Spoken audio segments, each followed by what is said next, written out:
UTL solar solar लावणार आणि सबसिडीही मिळवून देणार। हर्षवर्धन पाटील भाजपला सोडचिठ्ठी देत शरद पवार गटामध्ये प्रवेश करणार। उद्या सकाळी 10 वाजता पत्रकार परिषदेमध्ये निर्णय जाहीर करणार।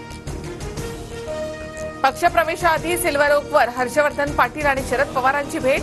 हर्षवर्धन पाटलांच्या मुलासह कार्यकर्त्यांकडून पक्षाच्या नावासह तुतारी चिन्हाचं स्टेटस। पुण्यामध्ये स्कूल व्हॅनमध्ये 2 चिमुकलींवर चालकाकडून अत्याचार। पानवडी पोलिसांकडून गाडी चालकाला अटक। संजय रेड्डीवर पोक्सो अंतर्गत गुन्हा दाखल। पुणे अत्याचार प्रकरणानंतर वंचितचे कार्यकर्ते आक्रमक। अत्याचार झालेल्या स्कूल व्हॅनची वंचितच्या कार्यकर्त्यांकडून तोडफोड।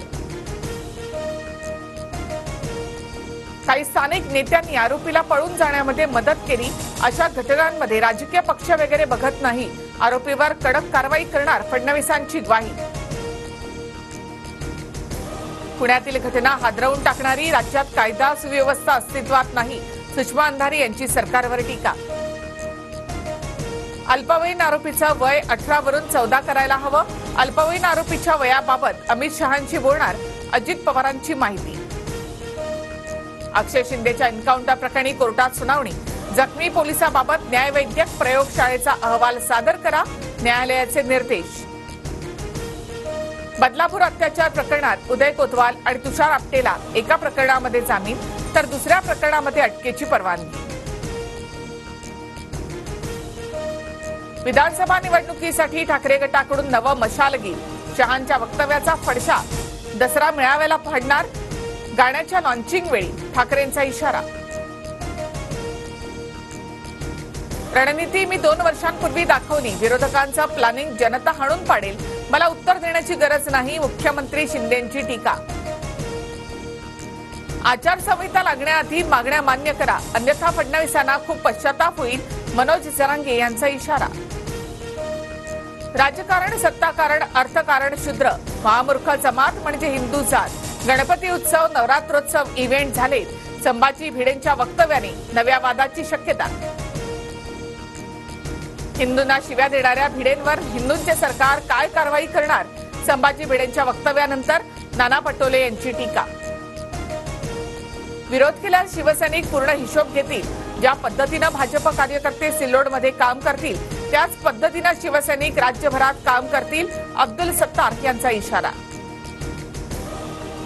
आधी ताकद निर्माण करून आता भाजपकडून सत्तारांच्या विरोधामध्ये मोर्चे। भाजपची सहकारी पक्षांना संपवण्याची वृत्ती। भाजप गद्दारांना संपवणार, अंबादास दानवेंची टीका। आचारसंहितेची घोषणा आणखी लांबणार। आचारसंहिता आणि निवडणुकीची घोषणा दसऱ्यानंतरच होणार, सूत्रांची माहिती। 26 नोव्हेंबरपूर्वी नवी विधानसभा आणावीच लागेल। दसऱ्यापूर्वी जागा वाटपाचं चित्र स्पष्ट होईल, संजय राऊतांची माहिती। देवेंद्र भुयार यांचं वक्तव्य चुकीचं, त्यांना कालच समज दिली। भुयार यांना माफी मागण्यासही सांगितलं, अजित पवारांची माहिती। निवडणूकपूर्व योजनांमुळे मोठा आर्थिक बोजा। लाडकी बहीण योजनेमुळे वार्षिक 46,000 कोटींचा भार पडणार। वित्त विभागाकडून अनिश्चित आर्थिक स्थितीबद्दल चिंता व्यक्त। गोरेगावमधील मुंबई बँकेला 3 एकरचा भूखंड देण्याचा निर्णय रद्द। मुंबई बँकेला भूखंड देण्याच्या निर्णयाला उद्धव ठाकरे यांनी विरोध केला होता। इराण इस्रायलमधील तणावामुळे सोन्याच्या दरात वाढ। 10 ग्रॅम सोन्यासाठी 77,633 रुपये मोजावे लागणार। यूएईमध्ये आजपासून महिला T20 विश्वचषकाचा रणसंग्राम। उद्या भारतीय महिला संघाचा न्यूझीलंडशी सामना तर 6 तारखेला भारत पाकिस्तानशी भिडणार। इस्रायलच्या बेरूटमध्ये एअर स्ट्राईक। रहिवासी इमारती एअर स्ट्राईकमुळे जमीनदोस्त। रहिवाशांना तातडीनं जागा रिकामी करण्याचं आवाहन।